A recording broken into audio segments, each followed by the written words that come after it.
আসসালামু আলাইকুম, সবাই কেমন আছেন? আশা করি আপনারা সবাই ভালো আছেন। আমিও আল্লাহর রহমতে ভালো আছি। আজকে আবারও আপনাদের সামনে আরেকটি ভিডিও নিয়ে চলে আসলাম। আজকে কবুতর নিয়ে কিছু কথা বলবো। কবুতর এমন একটা প্রাণী যা পালন করা যায় ঘরের মধ্যে, খাঁচার মধ্যে বন্দি করে। আর এই কবুতরের মাংস খেতেও খুব সুস্বাদু, অনেক ভালো লাগে, মজা লাগে। আর এই কবুতর আদিকাল থেকে প্রতীক হিসাবে আদান প্রদান করা হয়।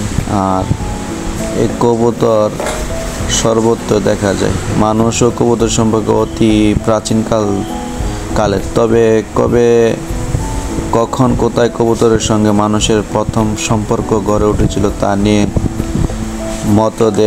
মতভেদ রয়েছে। জীব ও বিজ্ঞানীর বিশ্বাস করে কবুতরের সঙ্গে মানুষের প্রথম পরিচয় ঘটে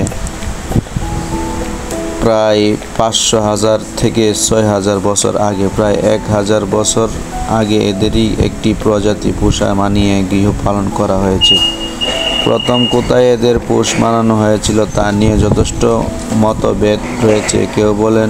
তো আজকে এ পর্যন্ত, সবাই ভালো থাকবেন। আর আমার ভিডিও যদি ভালো লাগে লাইক, শেয়ার, কমেন্ট করবেন। ধন্যবাদ। আসসালামু আলাইকুম। আবারও দেখা হবে সামনের ভিডিও।